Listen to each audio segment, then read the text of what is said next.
اللہ تعالیٰ نے جو ہمیں دین اور دیا، مذہب دیا، سب سے پہلے تو میں یہ جو ہماری بہن نے اسلام قبول کیا ہے، میں بہت ہی جذباتی ہو رہا ہوں یہ منظر دیکھ کے، مجھ سے بڑی مشکل سے برداشت کیا میں نے۔ ان کو میں مبارکباد دیتا ہوں، خاص طور پر یہاں کی نیشنل ہیں، چونکہ لوگ ریکارڈنگ میں بھی سن رہے ہوتے ہیں، یہیں کی مقامی آسٹریلین خاتون ہیں جنہوں نے اسلام قبول کیا، تو یہ بڑا ایک ایمان افروز منظر ہوتا ہے۔ اس کی اتنی بڑی اہمیت ہے۔ رسول اللہ صلی اللہ علیہ وسلم کے پڑوس میں ایک یہودی تھا، اس کا بیٹا بیمار تھا۔ آپ صلی اللہ علیہ وسلم کو علم ہوا کہ وہ بستر مرگ پر ہے۔ آپ صلی اللہ علیہ وسلم اس کی عیادت کے لیے پہنچے تو بالکل اس کی جان نکلنے کا ٹائم تھا، تو آپ صلی اللہ علیہ وسلم نے اس پہ کلمہ پیش کیا کہ ایمان قبول کر لو۔ وہ اپنے باپ کی طرف دیکھنے لگا، کیونکہ بچے اکثر اپنے والدین کے دین پر ہوتے ہیں۔ رسول اللہ صلی اللہ علیہ وسلم نے ارشاد فرمایا، کل مولود یولد علی الفطرہ فابواہ یہودانہ او ینصرانہ او یمجسانہ۔ ہر بچہ نیچر پہ پیدا ہوتا ہے، یعنی مسلم ہی پیدا ہوتا ہے، اس کے والدین اس کو کچھ اور بنا دیتے ہیں۔ تو آپ صلی اللہ علیہ وسلم نے اس بچے کو کہا کہ تم اسلام قبول کر لو۔ وہ اپنے باپ کی طرف دیکھنے لگا۔ باپ نے اس بیٹے سے کہا، اطیع محمدن صلی اللہ علیہ وسلم، کہ محمد صلی اللہ علیہ وسلم جو کہہ رہے ہیں ان کی بات مان لو۔ تو اس نے کلمہ پڑھا اور اس کی جان نکل گئی۔ آپ صلی اللہ علیہ وسلم بہت خوش ہوئے، فرمایا، الحمدللہ الذی نجا بی نسمۃ من النار۔ تمام تعریفیں اس اللہ کے لیے ہیں جس نے میرے ذریعے سے ایک جان کو آگ سے بچا دیا۔ یہ ایسا اسلام ہے کہ آپ کے پاس عمل کچھ بھی نہیں ہے، لیکن آپ جاتے کہاں ہیں؟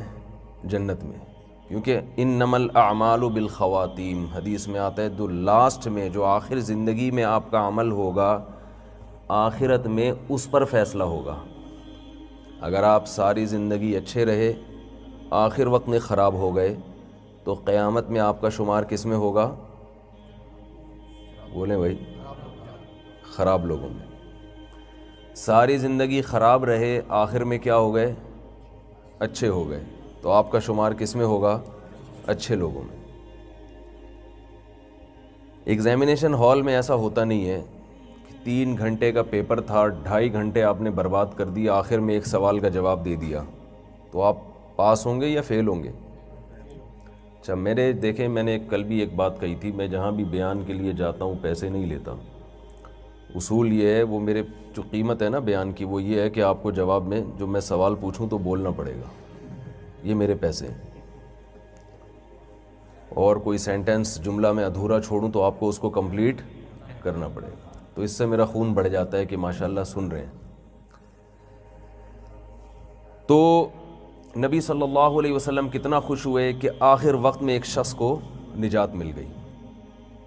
موضوع تو میرا ابھی فیملی ہے، وہی میں اس پر آ رہا ہوں، لیکن ایک منظر بڑا ایمان افروز ہے تو تھوڑی سی اس پہ میں بات کر لوں۔ رسول اللہ صلی اللہ علیہ وسلم نے حضرت علی سے فرمایا، لَأَن يَهْدِيَ اللَّهُ بِكَ رَجُلًا وَاحِدًا خَيْرٌ لَكَ مِنْ حُمْرِ النَّعَمِ، کہ اللہ اگر تمہارے ذریعے سے کسی ایک شخص کو بھی ہدایت دے دیں تو تمہارے لیے سرخ اونٹوں سے بہتر ہے۔ عرب میں سب سے قیمتی مال سرخ اونٹ ہوا کرتے تھے، تو یہ اس سے بہتر ہے اللہ تمہارے ذریعے سے کسی ایک شخص کو ہدایت دے دے۔ تو انسان کے لیے سب سے خوشی کا دن وہ ہے جس دن اللہ اس کو ہدایت کی دولت سے نوازے۔ اور اللہ تعالیٰ نے قرآن مجید میں جہاں مردوں کا تذکرہ کیا، وہاں خاص طور پر کئی مقامات پر عورتوں کا بھی ساتھ ملا کے تذکرہ کیا۔ من عمل صالحا من ذکر او انثی، جو بھی نیک عمل کرے گا، مرد ہو یا عورت، فَلَنُحْيِيَنَّهُ حَيَاةً طَيِّبًا، جنت تو بعد میں ملے گی، دنیا میں جو نعمت ملے گی پاکیزہ زندگی۔ اسلام کا جو کیش فائدہ ہوتا ہے نا، کیش، اسلام لاتے ہی جو چیز آپ کو اللہ کی طرف سے کیش ملتی ہے، کچھ چیزیں کیش مل جاتی ہیں نا بھائی، آپ کہتے ہیں قسطوں پہ پیمنٹ کرتے ہیں تو کیش، یعنی آپ کو کچھ ایڈوانس میں پیسے دینے پڑتے ہیں کسی چیز کا معاوضہ، اور باقی قسطوں میں ادا ہوگا۔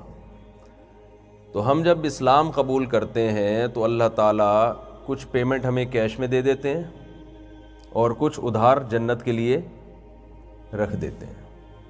تو کیش میں جو چیز ملتی ہے اسلام لانے کے بعد، حیاتاً طیبہ، پاکیزہ زندگی، کلین نہیں، پاکیزہ۔ پاکیزہ کا انگلش میں ترجمہ نہیں ہے، کلین کا مطلب صاف، پاک ایک الگ چیز ہے جو اردو میں، عربی میں تو ہے، انگلش میں اس کی ٹرانسلیشن،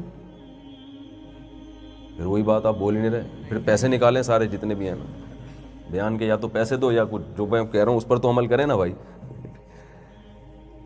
تو پاکیزہ زندگی، پاکیزہ زندگی، طہارت اور پاکی کی قدر اس کو ہوتی ہے جو، دیکھیں یہاں کا ماحول صاف ستھرا ہے۔